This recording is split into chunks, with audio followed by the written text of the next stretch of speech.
हम देखते हैं कि कोई व्यक्ति किसी कारण से कहीं परेशान हुआ है, कोई हॉस्पिटल में बीमार पड़ा है, रोगी है, अंतिम श्वास गिन रहा है, पैसा बहुत लग रहा है और उसके साथ में पूरा परिवार परेशान है, घर का काम भी छूट जाता है और केवल खर्च ही हो रहा होता है और वो विवश होते हैं।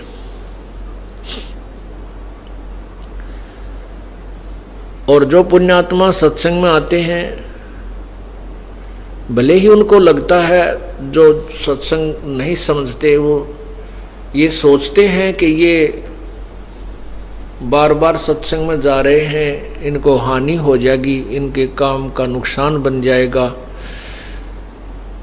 ये तो उन लोगों की सोच हो सकती है जो भक्ति से दूर हैं, जिनको ज्ञान नहीं है, उनके सोचने का सत्र इतना ही होता है। और जब आप सत्संग में आते हो, जो पुण्यात्मा सत्संग में आने लग जाते हैं, उनको फिर ज्ञान होता है। जैसा कि अभी आपको बताया कि हम सत्संग में, जो सत्संग में आते हैं, एक दिन दो दिन अगर काम छूट भी जाता है तो परमात्मा हमारे साथ होता है। और हम सत्संग में ना आकर के अपने काम के ही चक्कर में और वहीं रहें और वो काम भी हानि हो जाए, हम क्या कर सकते हैं। एक भक्त बता रहा था कि मैंने ऐसे ही एक बार सोचा कि सत्संग में अब के नहीं जाऊंगा। मेरे को समय था, ऐसा नहीं था कि ना समय हो तो दूसरी बात, समय भी था, पर वैसे ही कमजोर संस्कार या प्रभु की लीला कि मैं सत्संग में नहीं आया और कुछ ऐसे ही अपने कार्यवश कहीं और चला गया, जिसकी जो आवश्यक भी नहीं था। फिर मैं शाम को आया तो मैं आया, 1 घंटा हुआ था वापस आए को वहां से, तो भैंस ने एक बिजली का तार लगा रखा था, एक्स्ट्रा खंभा, वो पंखा ला रखा था। वो भैंस ने बिजली का तार काट लिया और मेरे देखते ही देखते वो भैंस मर गई, खत्म हो गई। 25,000 की भैंस मेरे सामने रहते रहते खत्म हो गई। अब वो पुण्यात्मा था, उसने क्या विचार किया कि मैं सत्संग में नहीं गया और मैंने ये सोचा था ये काम आज कर लूं, जबकि इस कार्य को मैं 2 दिन पीछे 6 दिन पीछे भी कर सकता था, जिसको मैंने उस सत्संग वाले दिन में करने गया। किसी व्यक्ति से पैसे लेने थे, वो पैसे भी ना मिले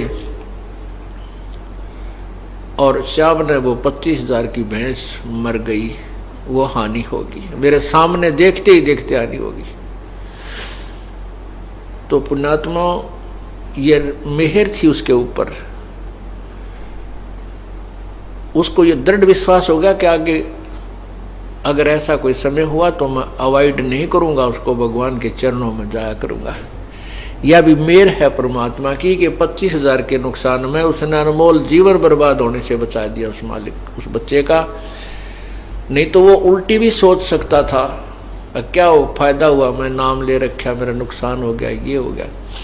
फिर कहता है कि जी बड़ी दया हुई परमात्मा की, उसके बाद वो पैसे भी मिल गए, सत्संग में आने का संकल्प किया और परमात्मा ने बहुत ही दया कर दी, सारी मौज होगी और दूनी श्रद्धा बढ़ गई परमात्मा के चरणों में। तो पुण्यात्माओं, इससे हमने 2 शिक्षा मिलती हैं कि एक तो हमें सत्संग में अगर समय मिलता है तो उसको आनाकानी नहीं करनी चाहिए, भले ही चाहे थोड़ा बहुत काम को छोड़ छाड़ के भी आना पड़ जाए प्रभु के लिए। दूसरा ये मिलती है कि परमात्मा जो करता है हमारे लिए अच्छा ही करता है, वो हमारी हित में ही होता है, भले ही हमने उसमें एक तुरंत नुकसान नजर आ रहा है। नहीं, प्रभु जो है बहुत अधिक हानि को थोड़े से में टालता है। इसलिए सत्संग में आने से आपको बहुत पुण्य होता है। या परमात्मा की अमर कथा कहीं भी सुनने को नहीं मिल सकती, जो केवल सत्संग में सुनने को मिलती है। आप किसी रिश्तेदार के पास जाते हो, अपनी प्रणाम दुआ करके उसके बाद क्या बातें करते हैं, केवल सांसारिक बातों का ही वहां पर दौर शुरू हो जाता है। परमात्मा की चर्चा नहीं चल सकती, नहीं चल पाती। तो इस प्रकार सत्संग में आते हैं तो परमात्मा की महिमा हमें सुनने को मिलती है। एक दूसरे भक्तों को हुए सुखों को हम देखते हैं, उनके ऊपर आई आपत्ति को टला देखते हैं, तो हमारा दृढ़ विश्वास बनता है। जिस प्रकार बच्चा स्कूल जाता है, विद्यालय में जाता है, तो बहुत से शिष्टाचार को वो एक दूसरे बच्चों को देखकर ही सीखता है। ठीक इसी प्रकार आप सत्संग में आते हो, पुराने भक्तों को देख करके आप उन जैसा ही अपना व्यवहार करते हो, उन्हीं की तरह बैठना, उठना, आहार व्यवहार करना, तो ये सब आप यहाँ सत्संग से सीखते हो। इसलिए सत्संग में आना बहुत आवश्यक है, अति आवश्यक है। कबीर साहब तो कहते हैं, राम बुलावा भेजिया दिया कबीरा रो, जो सुख है संत के संग में वो बैकुंठ में ना हो।